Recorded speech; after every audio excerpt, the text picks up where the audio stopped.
Teacher കഹായേ anganwadi teacher ഒരു എരുമേനെ കെട്ടിവെച്ചിട്ടുണ്ട്. ഇത് അങ്കനവാടിയാണ്.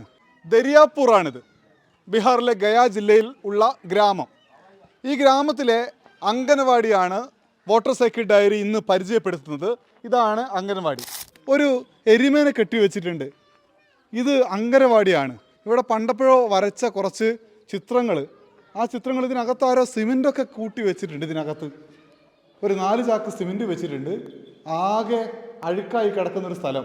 ഇതിൻ്റെ ഉള്ളിലേക്ക് പോകുമ്പോൾ അടുക്കളയായിരിക്കും തോന്നുന്നു. ഇത് പൂട്ടി വെച്ചിട്ടുണ്ട്. ഇപ്പുറത്ത് ആളുകൾ മൂത്രമൊഴിക്കാൻ മറ്റൊക്കെ ചെയ്തിട്ട് അങ്ങോട്ടേക്ക് പോകാൻ പറ്റുന്നില്ല. അംഗനവാടിയാണ് ഈ നാട്ടിൽ. ഏറ്റവും പാവപ്പെട്ട മനുഷ്യർ ജീവിക്കുന്ന ഒരു ഗ്രാമമാണിത്. ടീച്ചർ കഹായേ അംഗനവാടി ടീച്ചർ कभी आता है कभी नहीं आता है। इसका देखने वाला कोई है? कोई देखने वाला देखने वाले कोई नहीं है। कोई नहीं है देखने वाला। कोई देखने वाला। जब आंगनबाड़ी खुली नहीं तो बच्चा कहाँ पता लगेगा।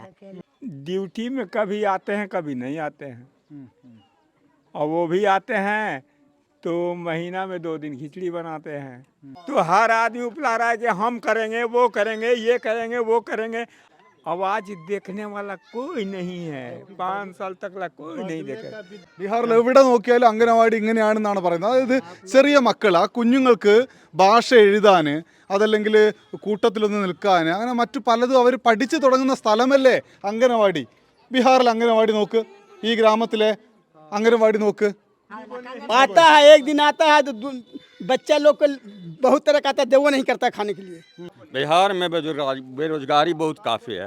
अब पढ़ लिख करके लड़कन वो BA MA कर करके बैठा रहता है। ബീഹാറിൻ്റെ പിന്നാക്കാവസ്ഥ പരിഹരിക്കാനുള്ള വളരെ പ്രധാനപ്പെട്ട മാർഗം വിദ്യാഭ്യാസം കാര്യക്ഷമമായി നടപ്പിലാക്കുക, എല്ലാവർക്കും നൽകുക എന്നുള്ളതാണ്. പക്ഷേ അംഗൻവാടികൾ പോലും ഗ്രാമങ്ങളിൽ ഇങ്ങനെ പ്രവർത്തിക്കുമ്പോൾ അതെങ്ങനെ സാധ്യമാകും എന്ന ചോദ്യം ഉയരുന്നു ഞങ്ങളുടെ മനസ്സിലും. എന്തായാലും വാട്ടർ സൈക്കിൾ ഡയറി യാത്ര തുടരുകയാണ് ബീഹാറിൻ്റെ ഗ്രാമങ്ങളിലൂടെ തന്നെ.